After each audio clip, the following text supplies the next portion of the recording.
ಹೇಳಿದ ತಕ್ಷಣ ಯಾರು ನಗಬೇಡಿ, ಸೂಪರ್ ಆಗಿರುತ್ತೆ. ಒಂದ್ಸರಿ ಮಾಡಿ ನೋಡಿ, ನೀವು ಹೇಳ್ತೀರಾ ಆಯ್ತಾ. ಇದು ಒಂದು ಅರ್ಧ ಕೆಜಿ ಚಿಕನ್ ಚೆನ್ನಾಗಿ ತೊಳೆದು ನಿಂಬೆ ರಸ ಮತ್ತೆ ವೈಟ್ ಪೆಪ್ಪರ್ ಪುಡಿ ಉಪ್ಪು ಹಾಕಿ ನೆನೆಸಿ 2 ಅವರ್ಸ್ ಇಟ್ಟಿದೆ. ಈ ಚಿಕನ್ನ ರೆಡಿ ಮಾಡಿ ನಂತರ ಈರುಳ್ಳಿ, ಜಜ್ಜಿರೋ ಬೆಳ್ಳುಳ್ಳಿ, ಸಾಂಬಾರ್ ಸೊಪ್ಪು, ಎಣ್ಣೆ, ಗರಂ ಮಸಾಲ ನೆಕ್ಸ್ಟ್ ಲಾಸ್ಟಿಗೆ ನಿಮಗೆ ಬೇಕಿದ್ರೆ ಹಾಕಿಲ್ಲ ಅಂದ್ರೆ ಬೇಡ, ತೆಂಗಿನ ಪುಡಿ, ನಂತರ ಶುಂಠಿ ಬೆಳ್ಳುಳ್ಳಿ ಪೇಸ್ಟ್, ಅರಿಶಿನ ಪುಡಿ, ಬೆಳ್ಳುಳ್ಳಿ, ಮೆಣಸಿನಕಾಯಿ, ಒಣಮೆಣಸಿನಕಾಯಿ, ಮೆಣಸು, ಜೀರಿಗೆ, ಹುಣಸೆಹಣ್ಣು ಅದನ್ನ ಖಾರ ಮಾಡ್ಕೊತೀನಿ. ನಂತರ ಇದು ಹೇಗೆ ಮಾಡೋದು ಅಂತ ತೋರಿಸ್ತೀನಿ. ಇವಾಗ ನಾನು ಮಿಕ್ಸಿಗೆ ಮೆಣಸಿನಕಾಯಿ,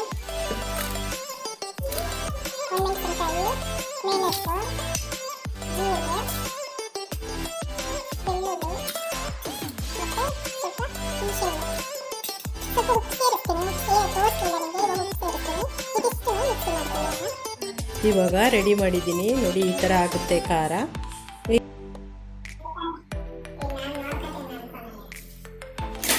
ಇವಾಗ ನಾನು ಪಾತ್ರೆ ಇಟ್ಟಿದ್ದೀನಿ, ಪಾತ್ರೆ ಕಾಯ್ತಾ ಇದೆ, ಎಣ್ಣೆ ಹಾಕ್ತಾ ಇದ್ದೀನಿ.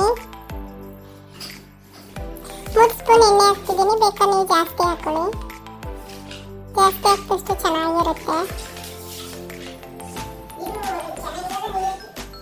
ಜಜ್ಜಿರೋ ಬೆಳ್ಳುಳ್ಳಿ ಹಾಕ್ತಾ ಇದ್ದೀನಿ,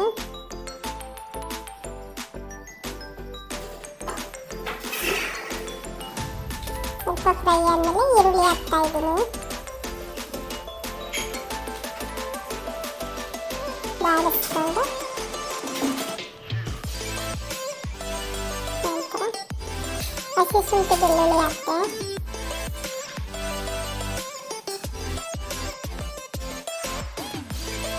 ಈಗ ತೊಳೆದು ಇಟ್ಕೊಂಡಿದ್ದೀನಲ್ಲ ಚಿಕನ್ ಹಾಕ್ತಾ ಇದ್ದೀನಿ. ಅದಕ್ಕೆ ವೈಟ್ ಪೆಪ್ಪರ್ ಪುಡಿ, ನಿಂಬೆ ರಸ, ಉಪ್ಪು ಹಾಕಿ ಕಲಸಿ 2 ಅವರ್ಸ್ ಇಟ್ಕೊಂಡಿದ್ದೆ. ಇದನ್ನ ಹಾಕ್ತಿದ್ದೀನಿ. ನಂತರ ಅರಿಶಿನ ಪುಡಿ ಹಾಕ್ತಾ ಇದ್ದೀನಿ,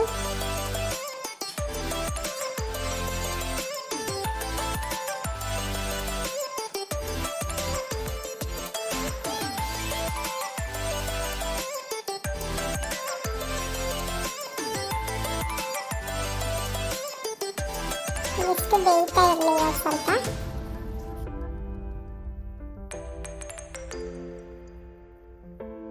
ಬೆಂದಿದೆ, 4 ಮಿನಿಟ್ ಆಗಿದೆ. ಸ್ವಲ್ಪ ವಾಟರ್ ಸೇರಿಸ್ತೀನಿ, ಇಲ್ಲಾಂದ್ರೆ ರಬ್ಬರ್ ಥರ ಆಗ್ಬಿಡುತ್ತೆ. ಇವಾಗ ಸ್ವಲ್ಪ ಬೇಯಬೇಕು ಅದು.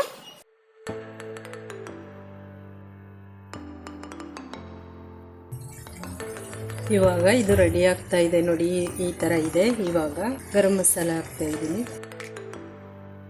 ಗೊಡ್ಡುಗಾರ ಹಾಕ್ತಾ ಇದ್ದೀನಿ, ಗೊಡ್ಡುಗಾರ ಹಾಕ್ಬೇಕು ಇವಾಗ.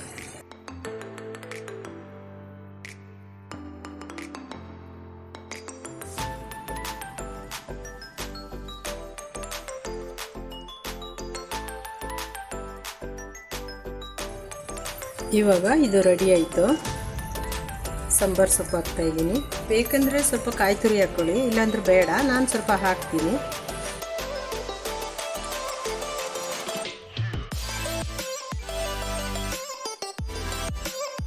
ಒಂದ್ಸರಿ ಮಾಡಿ ನೀವು ಹೇಳ್ತೀರ ಟೇಸ್ಟ್ ನೋಡಿ. ರಸಮ್ ಮತ್ತು ಗೊಡ್ಡುಗಾರ ಚಿಕನ್ ಮಾಡಿದ್ದೀನಿ, ಸೂಪರಾಗಿರುತ್ತೆ. ನೀವು ಒಂದ್ಸರಿ ಮಾಡಿ ನಿಮ್ಮ ಮನೆಗಳಲ್ಲಿ ಊಟ ಮಾಡಿ, ಪ್ಲೀಸ್ ಕಮೆಂಟ್ ಮಾಡಿ, ಮತ್ತು ಹೇಗಿದೆ ಟೇಸ್ಟ್ ಅಂತ ತಿಳಿಸಿ. ಮತ್ತು ಲೈಕ್ ಮಾಡಿ, ಶೇರ್ ಮಾಡಿ, ಸಬ್ಸ್ಕ್ರೈಬ್ ಮಾಡಿ ಪ್ಲೀಸ್.